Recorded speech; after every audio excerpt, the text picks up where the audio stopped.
Hi everyone, this is Zara from Dental Profit Machine. Today we have a very special guest, Dr. Len Tau here. He's brilliant. He's a dental practice owner, podcaster, speaker, author, and consultant. And I consider as a celebrity in dental industry because wherever I looked for years, I saw his face and brand everywhere. So it's an honor to have him on my podcast today. So hi, Len. Thank you for coming to our show. Tell us a little bit about your background and how did you end up in dental industry and all that. So thanks for having me. I appreciate it. I look forward to spending the next half hour, maybe longer, with you talking about my expertise in the space. So how did I get into dental? My dad was a dentist. I grew up in a home where his office was in the lower level. We didn't have a basement, so the lower level was dedicated to his practice. I would venture my way downstairs, and I would actually watch him transform smiles and anesthetize people, painlessly. And it was just a really good fit to really go into. The ideal goal was to go into practice with him.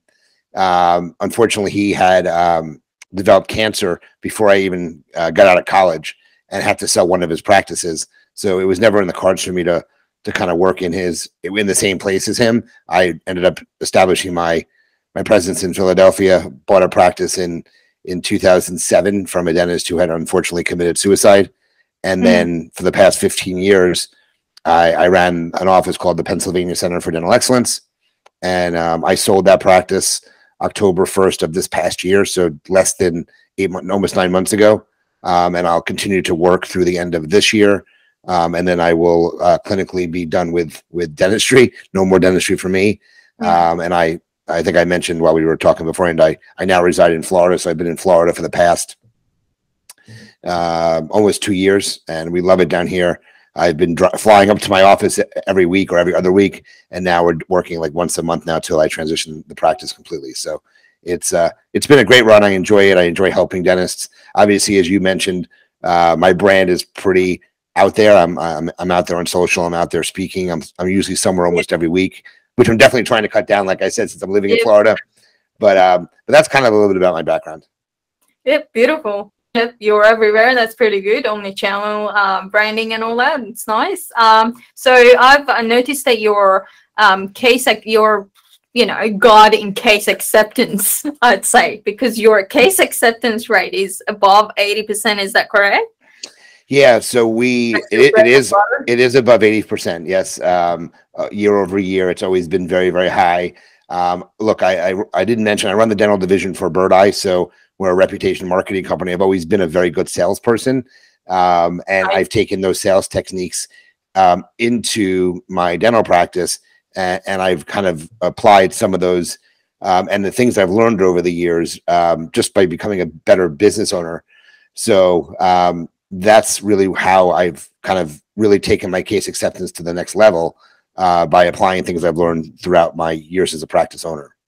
Beautiful. That definitely helps with case acceptance, that being good at sales part and all that, ethical selling. And you say sales, people think, oh, it's unethical. You want to get money out of people. No, sales, sometimes the ethical one is a good one. You actually change people's life by helping them. That's another type of selling. One of the things I do during my seminars is I always ask, if you're a dentist, raise your hand. If you're a front desk person, raise your hand. If you're a hygienist, raise your hand. If you're a dental assistant, raise your hand. And I say, who in the room is a salesperson? And very few people raise their hand. And I truly believe in order to be successful in a dental practice, you have to consider yourself a salesperson. You're selling a service to your patients. You're selling the practice of dentistry. And that is a very big part of the sales process is recognizing that you're a salesperson and to be passionate about it. Because if you aren't passionate about it, it's going to be very difficult to be successful at it. Yeah. And if you look at it as helping people and the frameworks and how to help people, put them in that process to help them, it's part of selling, then it will become a bread and butter for you. So cool. So it seems like you took over treatment presentation and finance discussion with your patients from your staff or front desk team. Why did you decide to do that? So when I bought my practice, like I said, I bought a practice from a dentist who had committed suicide. The staff stayed on. They were a really important part of the transition because the doctor wasn't there and I needed the patients to stay with me. And I would present treatments. I would leave the room. I would bring the office manager in who was presenting the finances, and people would leave the office without doing dentistry, and I didn't understand it. It turns out that my office manager was using my prescription pad for drug prescriptions and doing it in my name illegally. And I ended up getting rid of her. And when I got rid of her, I decided that this was going to be my opportunity until I found someone better to take over the financial and treatment planning and financial discussions, because I felt that the patients trust me the most. The biggest problem that dentists have is that they will lower their fees completely to get patients to do dentistry. That's why they have someone else do it, or they don't feel comfortable talking about money. I've never had that problem. I've been a salesperson my entire life. I started selling baseball cards at 13 years old. So I've always been a salesperson. So discussing money with a patient was never difficult for me. So I said, let me give it a try. And all of a sudden my case acceptance skyrocketed. I was like, I'm not going to give this up. I have fun doing it. I don't leave the room. I'm not a pressure salesperson. I learned that if they don't want to do it, they don't want to do it. They either call me back or they go somewhere else. It's not the end of the world. But I don't put pressure on patients when they came in, and I was extremely successful in doing it. And then I decided if I was going to take it to the next level, I would learn how to do certain things because I was still a new business owner at that point. I didn't know every aspect of the sales process, so I learned how to do certain aspects of it. So I learned how to listen better. I took an active listening class. I learned how to disarm the patient, which is getting them to relax as much as they need to in order to buy the treatment from you. I learned about behavioral mechanisms or psychology of behavioral mechanisms, certain ways of nodding your head, certain eye movements, certain ways to smile. Obviously, you can't smile with a mask on during COVID, but these are all things I learned and took to present patients, and that's really when my case acceptance went up incredibly high. Yeah, that's pretty cool. Like how you, when you talk about it, you seem passionate, and that's pretty cool to see. I think that means that you're pretty good at it too, and because you were passionate, you went out of your way to become better and better at it. And obviously, I'm pretty sure you end up helping so many patients and changing their smile, transforming their life, really. So you mentioned something about disarming your patients. Can you talk a little bit about that, on how you disarm patients, and if you do anything differently that helps with your case acceptances and all that, please? Well, so when you say, I'll start with do you do anything differently when it comes to case acceptance? So I use a lot of software technology. I use an iPad to an app called DDS-GP. Which is a piece of software that's on the iPad that allows me to show treatment to patients that's necessary, but I'm able to draw it. When I'm watching a video, I use my own voice, and I'm circling things like, this is where your decay is. This is what the progression of gum disease could do. There are all these little animations, but you use your finger as a way to kind of move through it. You're not watching a video. So I've used that. I use a third-party software called Preview, which is for smile makeovers, to get the patient interested in a smile makeover.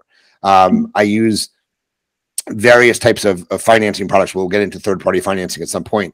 But when it comes to disarming the patients, the disarming process starts when the patient calls the office.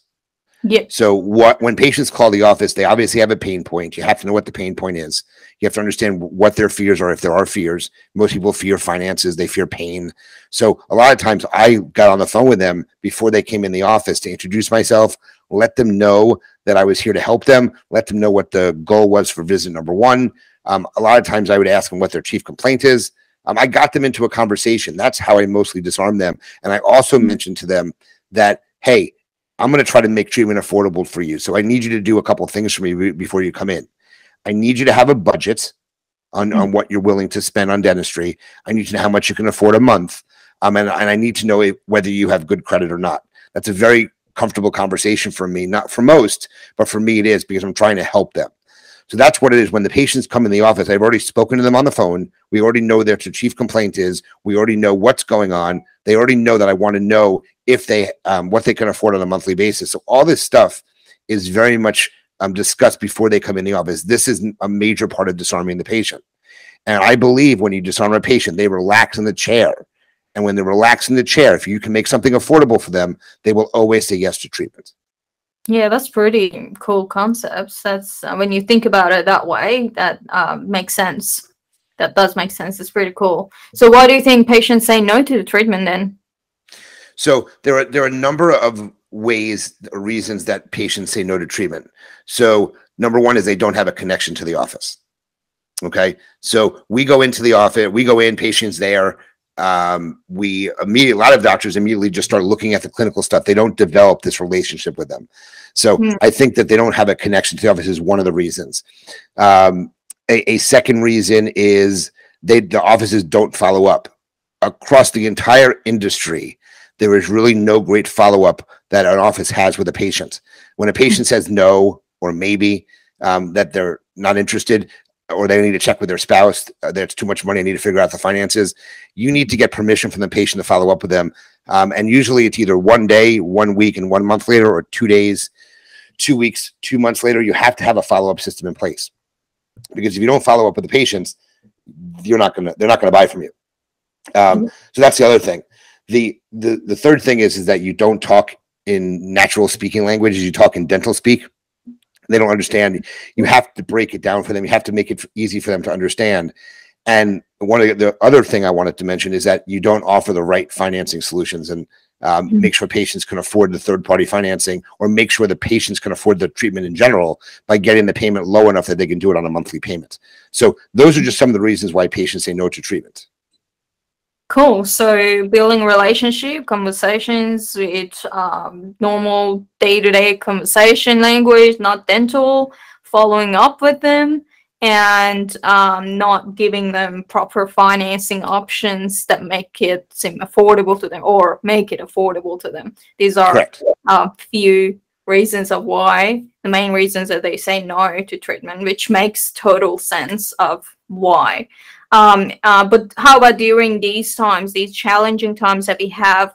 If you probably know, unless you're rich and you don't care, which you are probably, about inflation and all that is going on. We are seeing some patients that are a little bit, hesitant about going ahead with treatments because of those things, and using inflation as excuses and all that. So how do you deal with those type of challenges to get patients to say yes to a treatment? So the financial discussion, it's always going to be an issue, no matter. Look, people will complain about dentistry. If you do a filling for $200, $300, $400, $500, they're still going to complain about the cost. Even if you do it for $200, they're going to complain it's too expensive. So you have to feel comfortable about your fees. You have to be confident in discussing your fees with the patient, and present in a way that they can, that makes the payment options the cheapest. So the way I go about presenting treatment, finances, to the patient is, number one, I always start with the cheapest solution for them. So just as an example, let's say treatment is $7,200, just as a number. I don't say, hey, your treatment's $7,200. These are the way you can pay. What I say to them is, I can do your treatment if you qualify for 24 months, no interest, at $300 a month. So they hear the $300 a month payments. I present that first. Okay. If you say, oh, well, your treatment is $7,200, they may go ape or nuts on you, and you lost them right then and there if they're not really truly paying attention to what you're telling them. So when you start with a $300 a month payment, you keep their attention. The second option would be like half down and half when they're done, or if it's like a denture, you split it up into 5 payments with a down payment. And the third option would be pay in full, and you get a 5% discount. So, but you're leading off with your cheapest option available to you, because the reason why most people don't do treatment, like I said, is one of them is that they can't afford it. You don't offer the right types of financing. So when it comes to inflation, obviously it's going to be an issue. Patients sometimes are not going to go through a treatment, but the best way for you to do it is to make sure you have the best financing options available to them at the cheapest monthly rate. Yep, that's right. I guess that is an interesting point that you mentioned, that the very first pricing to mention to them is the lowest one, to make it look cheaper and seem more affordable. Another thing was, I guess I actually forgot the other point I wanted to say. Anyways, we'll move on. But yeah, so making it affordable for them. So I can see behind in your background, I can see some expert.com secrets, books like that. Yep. It seems like you're very much on top of your technology and online presence, digital marketing. I remember you mentioned a few apps and technologies that you use for case acceptance. Is there any more technologies that you use that helps you to increase your case acceptance rate? Well, I love a product called Dental Intelligence. I'm not sure you're familiar with it, being in Australia, but Dental Intelligence is an analytics product that will actually tell you what your case acceptance is. And I always say you can't improve your case acceptance unless you know what your case acceptance is. And if you're not using a product like Dental Intelligence, then you don't even know what your case acceptance is. And when I talk to dentists at my seminars, I say to them, "Do you know your case acceptance?" And they're like, "No." They don't, or they're not sure.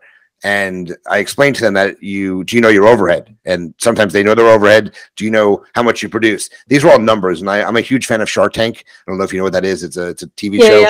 Yeah. And one of the things they teach you on there is that you have to know your numbers. And if you don't know your numbers, you can't adequately run your business. And I truly believe that knowing your case acceptance number from the beginning will help you improve it. So Dental Intelligence kind of breaks it all up for me and specifically tells me what my same day case acceptance is, what my average production per hour is, what my total case acceptance is, what my patient attrition is, how many active patients I have. These are all things I need to know to run my business successfully. So I'm a big fan of Dental Intelligence. I also use a product called Treatment 24/7. Treatment 24/7. And that's a treatment planning software that takes all the difficult language, all the dental language out of it, and breaks it down into a very understood, simple treatment plan. Because a lot of the software solutions out there, like Dentrix and EagleSoft and all the ones that are most popular, they don't really have a simplified version of their treatment plan. It's a whole long description about a crown, or a tooth-colored crown. That's all you need to say, a tooth-colored cap. It's very much a dental specific treatment plan. I mean, a patient language specific treatment plan, and it breaks down the financial options so someone knows, if I pay in full, it costs me this. If I pay monthly, it costs me this. So it's a very easy way to set up your treatment plans. That's another product. That's another product I use. Yeah, that's pretty cool stuff. Yeah, I got to know about Dental Intelligence through Travis Rogers. He used that to integrate with his own software, which is also pretty cool. Yep, you got to know your numbers. That's the only way you know where you're at and what you need to improve. Knowing your numbers is a huge thing in business. Totally. Thanks for sharing those apps. Hopefully, whoever that is listening to this podcast checks them out, and if it's helpful to them. So you are doing some workshops. Tell us a little bit about your on-demand workshop that you created. So during COVID, I needed to kind of reevaluate the way I do things because I could not go to live seminars in person. So I created two classes. One is I created a class called The Art of the Sale, which is about a lot of the things that we talked about today, which is it was a 3-hour class. I was offering on Zoom almost every other week. And I had a couple, 300 or 400 dentists took the class. I then created an offshoot of that, which was called The Art of Dental Financing, where I go into the third-party financing options. So I have two classes. One is called The Art of the Sale. One is called The Art of Dental Financing. But because I'm so busy and I'm traveling again, we've now made it where they're available on demand. And that means that you pay for it and you can watch it whenever you want. It is recorded as an on-demand, so it was recorded me talking to the camera. There was no live people in it. There is a workbook available for each of the courses, so the viewers of it are able to walk through it, listen to it as many times as they need to, ask me questions. But it is now available on demand. It is called, like I said, The Art of the Sale and The Art of Dental Financing, but they are available for people interested in learning more about those. That's pretty cool. I guess these two things are Art of the Sale and Art of Dental Finances will help hugely. If you learn these two, will help a lot with increasing case acceptance. So if anyone that is listening is interested to check your workshop out, where should they head? Well, probably the best way to do it is to mention that they heard about me on your podcast. They can email me. I'll give you my email. They can email me and I can send them the direct links. If they wanted to go on Facebook, it's under Tau Dental Consulting is the page, and the links for the workshop are on there. But it's probably easier if they just contact me and I can get them the pages to get more information on it. So my email is Len, Len, at dr, like doctor, LEN, TAU.com. So Len at drlentau.com.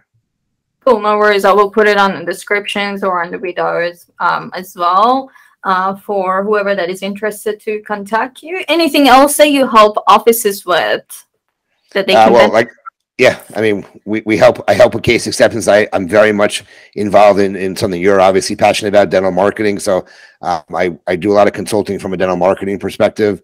I know the great people in the industry to work with. I've kind of aligned myself with a lot of great companies. So I do a lot of strategic plans. I put together strategic plans for someone to market their practice as well. And then, as I also mentioned, I run the dental division for Bird Eye. So we're a reputation marketing company. We help dentists and any other business, but we help dentists increase their online reviews. We help them with their online rankings. So on the maps of Google, we do a little bit of local SEO. We have a chat service for the website. We have a payment product. We have a referral product. So we're like a patient experience platform, and I run the dental division for them. So we actually are opening an office in Australia. So we work with a lot of dentists in Australia now as well. Nice, very cool. So yeah, the things that you mentioned that really help to increase the patient flow for dental practices are very important and very effective. They actually work and changes the business and takes them to the next level. So just to we're towards the end of our podcast, just to mention your contact details again, if anyone is interested to reach out to you and get help for whether for their practice marketing strategy or for their case acceptance trainings and sales. So your email address was len@drlentau.com. I will put it in this description, and I also put it probably on the video as well if you're uploading the video as well as the podcast. Is there any other ways or any websites, other websites for dentists to visit to get more information that you'd like to share? Well, they can go to drlentau.com, which is my website. There's a lot of information on there. They can also check out, I have a Facebook group called Raving Patients, RAVING, Raving Patients. That's kind of my brand online. So I have a Facebook group called Raving Patients. Anybody in the dental industry can ask to join that. I have about 4,000 members right now. I also have a podcast of my own called the Raving Patients Podcast. Comes out Fridays at 5 a.m. Actually in the middle of season 5 right now. So I've been doing it for about 5 or 6 years. It's great. I have a lot of fun. I interview a lot of industry leaders and dentists and people who are involved in the industry. So that's what it's about. I have a book called Raving Patients. There's a lot of information they can find online about me. Beautiful. That sounds all fun. It seems like you're having so much fun. That's great to see. And yeah, I'm also so passionate about dental industry. Well, I'm looking forward to see more stuff from you. I mean, you're already all over the world, but I'm looking forward to see more of your stuff out there digitally because I'm in Australia. Hopefully one day I'll meet you physically too. Thank you so much, Len, for coming to our podcast. It was an honor. And you have a lovely night. I think it's night there. Yes, it is. But and thank you for having me as well. I really appreciate the opportunity. No worries. I had so much fun. Cheers. Have a great night. Bye-bye.